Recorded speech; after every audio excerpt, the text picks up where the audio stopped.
Did you know the brain burns more energy just worrying for an hour than your legs do walking for two? Yeah. So if you're tired all the time, it might not be your body. It might be your brain running emotional marathons before lunch. I found that out after nearly caffeinating myself into another dimension and still yawning by noon. And that was just the beginning. Chapter 1. I stopped starting my day like I was already late. You know what's wild? I used to wake up every single morning feeling like I was already behind and not like, oops, I overslept behind. I mean, like I was already being chased by emails, by tasks, by expectations I didn't even remember agreeing to. I'd open my eyes and boom, dopamine withdrawal, cortisol spike, and this vague sense that I had already disappointed 3 people. And it was only 7:08 a.m. Want to know how I started my mornings? Phone in hand, doom scrolling through Instagram like it was a hostage negotiation. Check the news, check the group chat, check my email, and then check my soul. Yep, gone. Stolen sometime between the first notification and the third sponsored post about protein cereal. And here's what no one tells you. The way you start your day becomes your day. If you begin it overwhelmed, overstimulated, and under-caffeinated, congratulations, you've already lost. I was basically inviting burnout to breakfast. I didn't realize it then, but starting my day on defense was destroying me. My brain never had a chance to wake up slow, to think clearly, to decide who I wanted to be that day. It was like waking up in a courtroom and immediately being cross-examined by Slack, Gmail, and anxiety. Until one morning, total fluke, I forgot to charge my phone, woke up to silence. No screen, no alerts, no fake emergencies from Karen in finance. Just me, breathing, existing, fully unplugged for like 12 minutes. And I swear to you, I felt peace. Like actual, maybe I'm not dying inside peace. So I tried it the next day on purpose, and then the next. And that tiny window, 10, 15 minutes before the world starts screaming, became sacred. I stopped waking up like I owed everybody something. I stopped treating rest like a crime scene. I started slow. No phone, no input. Just me. A glass of water. Some deep breathing. Maybe even journaling if I was feeling like a Pinterest dad. And yeah, I still had the same job, same life, same problems. But my energy, different. Because I was finally leading my day instead of surviving it. And that changed everything. Look, I'm not saying you need to go full monk mode and chant affirmations while doing sun salutations. I'm saying this. The first 15 minutes of your day are like the steering wheel on a car. You grab it wrong, you crash. You grab it right, you still hit traffic. But at least you're not veering into a ditch. So maybe tomorrow, try waking up before the internet does. Let your brain stretch before it sprints. Trust me, Instagram can wait. Your peace can't. And hey, if you're already this deep into the video and haven't clicked away to go, just check something real quick. You might be one of the rare ones, the legends, the elite few who have an attention span longer than a goldfish. So while you're here, you might as well hit the thing. You know the one, the button, the bell, the digital high five. I don't want to say subscribe out loud because it sounds desperate, but if you don't, I might go back to waking up with my alarm screaming like a fire drill inside my skull. And you wouldn't want that, would you? Exactly. Chapter 2. I ate energy, not just food. So here's the part where I admit something embarrassing. There was a time, longer than I care to admit, when I thought I was healthy because I ate granola. You know, that crunchy kind with the sunflower seeds and optimism? Yeah, I'd sprinkle it on yogurt like I was better than people.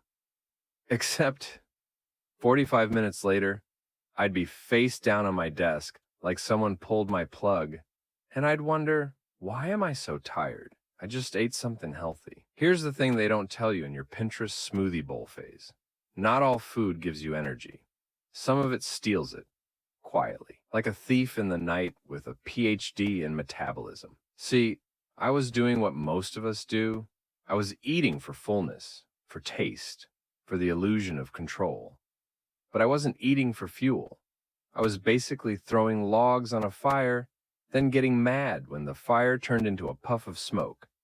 And the biggest culprits? sugar, processed carbs, and those so-called healthy snacks that are basically candy bars in yoga pants. You ever have one of those energy bars that gives you everything except energy? Yeah, those things could power a blood sugar spike big enough to light a small village for 22 minutes. And then, crash. Deep, irreversible nap vibes crash. Like, I need to close my eyes in this meeting and pretend I'm meditating, crash. I didn't realize how much food was messing with my energy until I started tracking how I felt after eating. Not how full I was, not how clean it seemed, but how I actually felt 30, 60, 90 minutes after. And what I learned hit me like a gluten-free brick. Most of the stuff I ate was knocking me out like a sedative in disguise. Even the stuff with leafy greens and words like ancient grains. I switched it up. I started eating real whole foods that gave stable energy. Things with protein, fiber, fats that actually make your brain work. Stuff like eggs, nuts, avocados, Greek yogurt without the sugar coma. And this is key. I stopped eating like I was prepping for an apocalypse. I used to eat these giant meals thinking, this'll keep me full all day. Yeah, it kept me full and slow, like I had swallowed a beanbag chair. Instead, I started eating smaller meals with purpose. I ate to fuel the next few hours, not the next few decades. And you know what happened? No crash. Number 2, PM death spiral. No fantasizing about becoming a couch. Just steady energy. Enough to live, create, think. Talk to people without fantasizing about silence. Here's a little experiment. Tomorrow, eat something simple. Something with protein, some healthy fat, and fiber. Then wait. See how you feel an hour later. If your brain feels like a loading screen from 2003, it wasn't food. It was edible sabotage. You don't need a 6-month meal plan or a spreadsheet. You just need to eat stuff that helps you function. Imagine that. And listen, if this feels like a personal attack on your granola habits, good. That means it hit. That means your brain knows what's up. Maybe it's tired of being betrayed by cinnamon raisin betrayal disguised as wellness. Also, let's be honest. Your body is the original BS detector. It knows when it's being lied to by a nutrition label. And if you've ever eaten low-fat ice cream and then cried yourself to sleep, you know what I mean. Oh, and if this whole food thing feels overwhelming, don't worry. I'm not here to be your nutrition coach. I'm just here to whisper into your soul. Maybe the thing that's draining you is on your plate. So eat like your energy depends on it. Because, plot twist, it does. Also, if you haven't liked the video yet and you're still here, what are we doing? You're already emotionally invested. You're basically in a food mood situationship with me now. Might as well make it official. Hit the like, subscribe, whatever. Or don't. But if your lunch makes you fall asleep today, just know, I warned you. Chapter 3. I cut out the people who made me emotionally tired. You ever talk to someone and feel like you just ran a 5K, except you didn't move? You just sat there, nodding, smiling, listening to the same drama for the 74th time. And somehow, by the end of it, you're so drained, you could nap under a fluorescent light on airport carpet. Yeah, that's emotional fatigue. And it's real. More real than kale. And way more exhausting than a treadmill. I used to think I was just introverted, or bad at small talk, or maybe my iron was low. But no. I was just spending too much time with people who drained my soul, like they were sipping it through a compostable straw. You know the type. They never ask how you're doing, unless it's to pivot back to themselves. Every conversation is a monologue. Every text thread is a therapy session you didn't sign up for. And every hangout leaves you feeling like you need a spa day, a nap, and possibly a new identity. But here's the twist. Some of the most exhausting people in your life are nice. They're not toxic in the dramatic fire-starting way. They're emotionally exhausting in that I feel guilty setting boundaries with you kind of way. The kind where you leave their presence and immediately need to lay on the floor and stare at the ceiling. And for the longest time, I thought this kind of tired was normal. I thought that being a good person meant tolerating it, carrying it, absorbing it. Until one day, I read a quote that slapped me harder than my mom with a chancla. You are not required to set yourself on fire to keep other people warm. And I felt that in my bones. So I made a list, no joke, an actual list, of people who made me feel energized and people who made me feel like I needed to reboot my entire operating system. And when I saw it all written out, let's just say some friendships were actually just unpaid emotional labor contracts. And I started cutting cords, gently, quietly, no drama, just less availability, fewer texts, more space. And the weirdest thing, no one really noticed.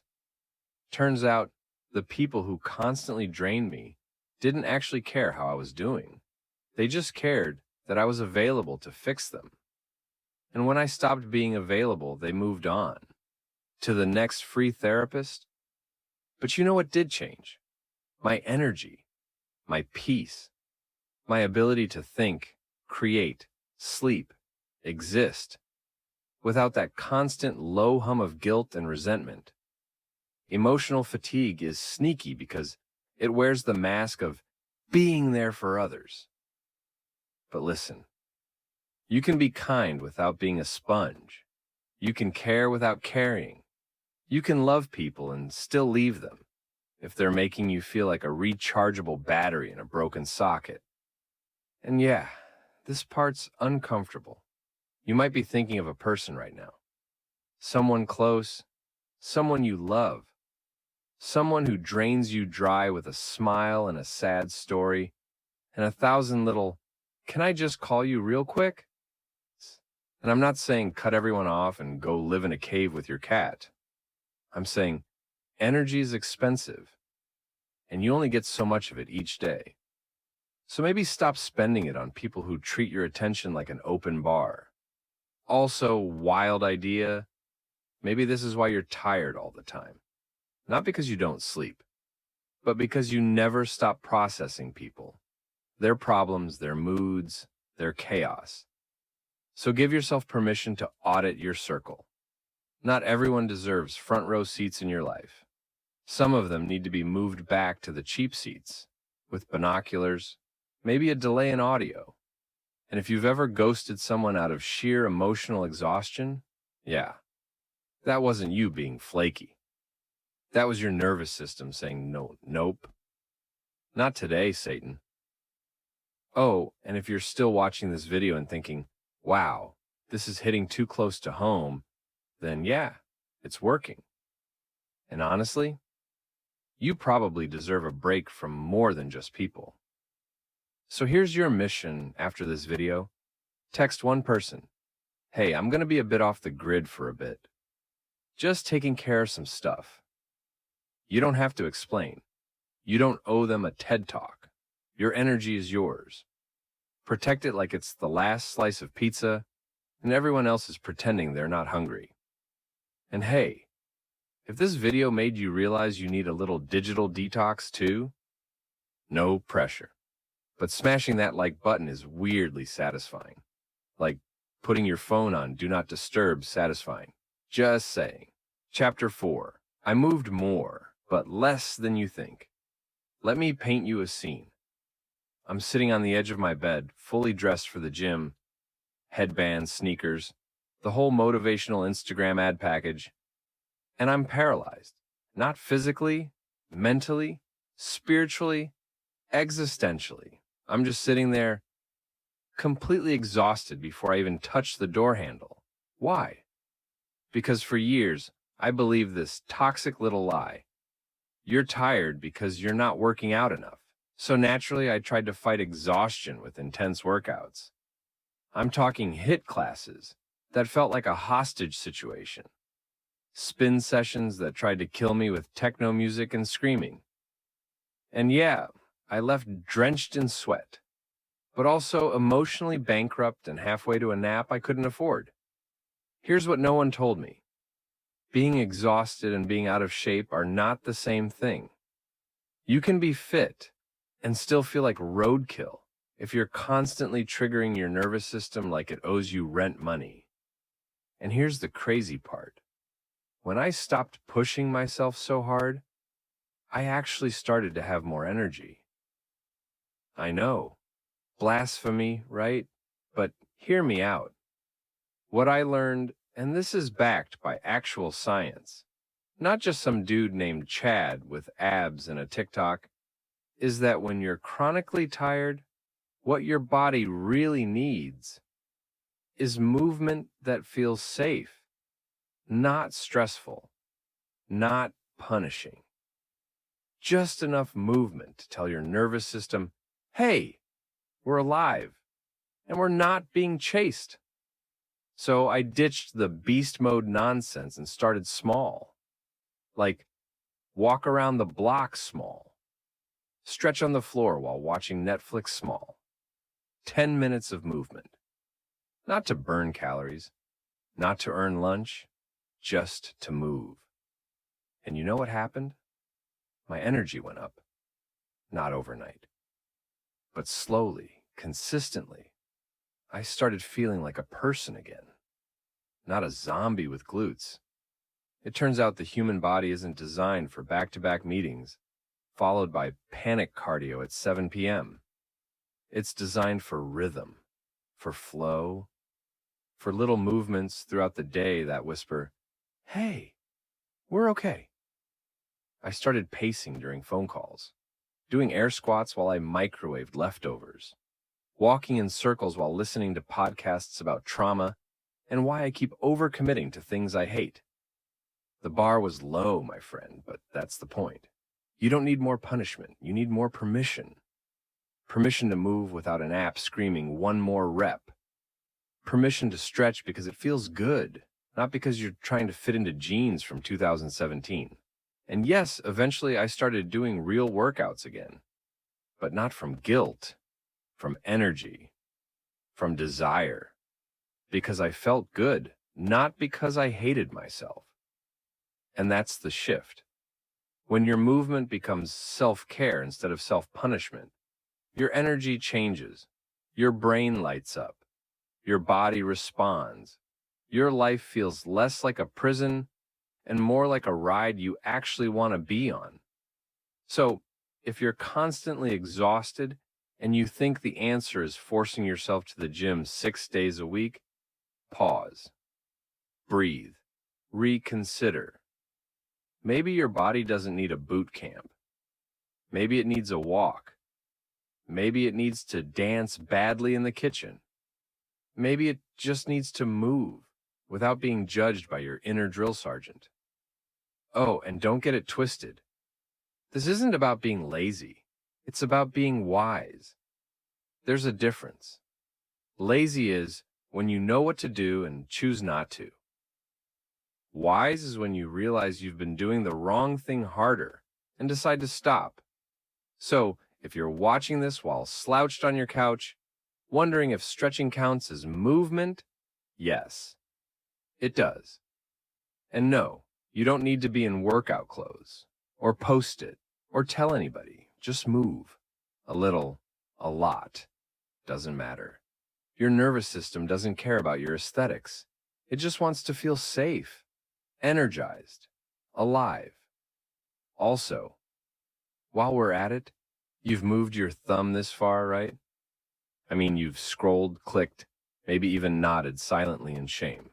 So just keep the motion going. Tap the like.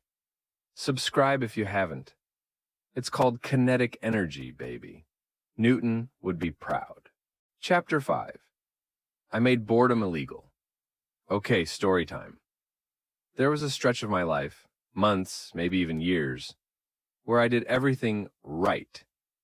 I had a stable job, a decent apartment, a fridge that didn't smell like regret. I even went to the gym 3 times a week and meal prepped quinoa like a responsible adult who had accepted that fun was dead. And yet, I was exhausted all the time. But not I've been working too hard, tired. More like my soul is in a coma, tired. You know that flavor of fatigue where nothing's technically wrong, but everything feels like wallpaper? The kind where you wake up and immediately start counting how many hours until you can go back to bed? Yeah, that. At first, I blamed work, then sleep, then gluten, then Mercury in retrograde. But none of it was the real problem. I was bored. Not nothing to do, bored. Emotionally bored. Spiritually bored. The kind of bored where your life is technically full, but everything inside it feels gray. Here's the part no one talks about. Boredom is exhausting. Not the kind where you're stuck in traffic. The kind where your days all look the same, feel the same, blur together like a rerun you never asked to watch. And when that kind of monotony sets in, your brain starts going into energy-saving mode. Literally. It stops firing up the good chemicals. No dopamine, no reward. Just this endless fog of me. And it's dangerous. Because it doesn't feel like a problem you need to fix. It feels like you're the problem. So I started doing something radical. I made boredom illegal. Now, before you imagine me skydiving and buying a motorcycle, relax. I'm not talking about Instagram adventure nonsense. I'm talking about little sparks, tiny doses of novelty, micro doses of, whoa, that was different. Like switching up my walk route, trying a weird recipe, saying yes to something I'd normally autopilot a nah to, listening to music from a genre I used to mock. Shout out to Mongolian throat singing for waking up parts of my brain I forgot existed. And the impact, unreal. I started feeling more alive, not in a fake productivity hack way, in a my brain actually wants to be awake today kind of way. Because here's the science. Novelty fuels dopamine, and dopamine fuels energy. You don't need a vacation in Bali to feel alive. Sometimes you just need a reason to look up, a moment that breaks the loop, a spark. And if your life has become an endless loop of screens, chores, scrolling, surviving, and collapsing into bed just to do it all again, yeah, no wonder you're tired. You're not broken, you're understimulated. So, no, rest isn't just about slowing down. It's about reconnecting with anything that makes you feel something. And I get it. Sometimes joy feels like a luxury you don't have time for. But the truth is, joy is fuel. And if you never give yourself even a sip of it, your tank will stay empty no matter how much sleep you get. So here's your assignment. Yes, this is now an interactive video. You're welcome. Do one thing today that breaks your loop. Doesn't have to be big, just different. Write with your non-dominant hand. Eat lunch in a weird spot. Watch a movie you've never heard of and try not to Google it first. Remind your brain that life isn't just a checklist, it's a playground. And if that feels cheesy or dumb, cool, try it anyway. What's dumber is waking up every day and dragging your body through routines that haven't made you happy in years. You've tried burnout. You've tried overworking. You've tried doing nothing and calling it self-care. Now try living a little. Also, side note, if this chapter hit you right in the emotional breadbasket, it might be a sign that you need a little more novelty in your feed too. And hey, I can't legally prescribe dopamine, but you could hit that subscribe button and let Wise Joe be the weird little spark in your YouTube loop. Just saying. Chapter 6. I got brutally honest about what was draining me, always convenient. Sometimes it's ugly. Sometimes the truth is, you hate your job. You miss someone. You're not over what happened 3 years ago. You're not the person you thought you'd be by now. And saying it out loud won't magically fix everything. But it will give your spirit room to breathe. Because as long as you're pretending, you're leaking energy. And no amount of sleep, supplements, or self-care Sundays will patch a soul that's tired from lying to itself. So here's what I did. I got real. With myself. I journaled the stuff I was scared to admit. I talked to a friend who doesn't flinch when things get heavy. I looked in the mirror and said, this isn't working, but maybe something else can. And that shift, from pretending to processing, was the beginning of healing. Because being tired from life is one thing, but being tired from pretending to love a life that doesn't fit you, that's a special kind of soul rot. So, if you're tired and you don't know why, ask yourself what you're hiding. Not from others, from you. And if your chest got a little tight just now, that's not random. That's your body recognizing the truth and saying, please let me exhale. And hey, if no one's told you this in a while, you don't have to keep it all together. You don't have to pretend to love what you're surviving. And you don't have to stay stuck in something just because it once made sense. You're allowed to evolve. And sometimes, the only way to stop feeling tired is to start feeling honest. Also, since we're being honest here, this video might be hitting harder than you expected. Which means two things. 1, you're my kind of person. 2, you should probably stick around. Go ahead. Like the video, subscribe. Not because I told you to, but because if this spoke to you, you might need more of this in your life, and less of the fake, flashy, just be positive nonsense. This ? This is your emotional protein shake. And Chapter 7 is coming in hot. Chapter 7. I stopped earning rest and just took it. You want to know something that messed me up for years? I believed I had to earn rest. Like it was some kind of twisted loyalty points program. Congratulations, you did enough soul-sucking tasks today. Here's your crumb of peace. Don't get used to it. I'd finish a long day, sit on the couch, finally exhale, and then immediately feel this low-key panic, like, wait, did I do enough to justify sitting here?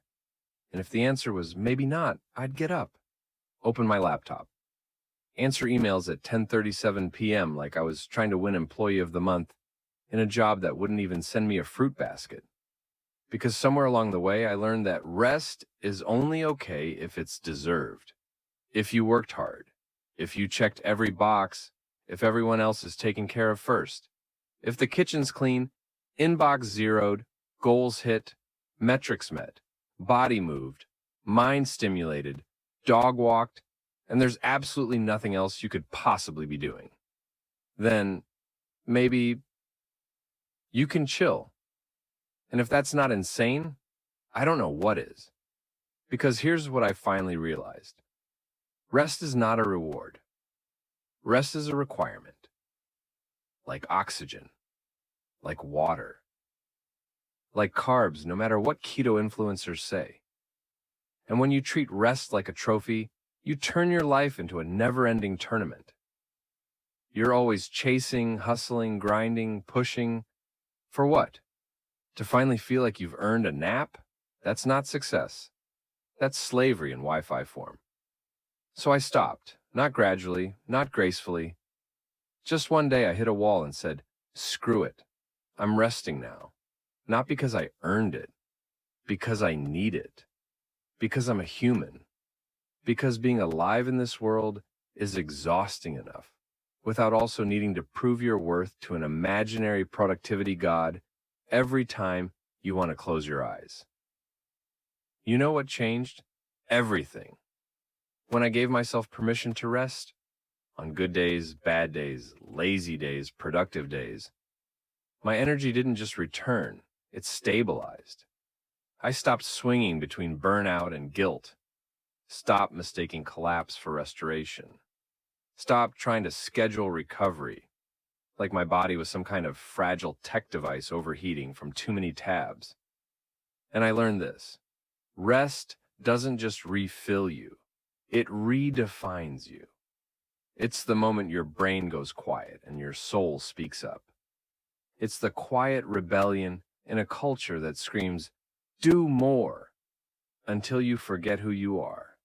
It's how you reclaim your humanity when the world tries to turn you into a spreadsheet with legs.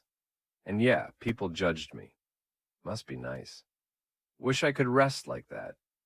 You're so lucky to have time. But guess what? Rest isn't luck. It's a boundary. It's a choice. A decision to stop asking for permission to be whole. So now, I rest without guilt. I unplug unapologetically. I nap like it's my right. I say no like it's my love language. Because a well-rested version of me is more powerful than any burnt-out overachiever version society tried to sell me. And if that makes me lazy in the eyes of people who hate themselves, so be it. I'm done being tired for the sake of appearing strong. I'm done collapsing just to look capable. I rest and I rise better. And so can you. So let me leave you with this. Stop waiting until you're falling apart to rest. Start resting so you don't. Your tiredness is not a flaw. It's not weakness. It's not laziness. It's data. It's your body, your mind, your soul saying, "Please, for once, listen." And if you needed someone to give you permission, here, I'm giving it. Lay down, turn it off, take a break, opt out. Do it without guilt, without apology, without anyone's damn approval. Because you don't need to earn peace. You were born deserving it. And if this video reminded you of that, if even one part of this made you feel seen or heard or a little less alone, then you already know what to do. Don't just like it, live it. Take what hit you hardest and do something about it. Not tomorrow, not when you're less busy. Now, because tired isn't your identity, it's your signal. And now you've got the message. What you do next, that's where you're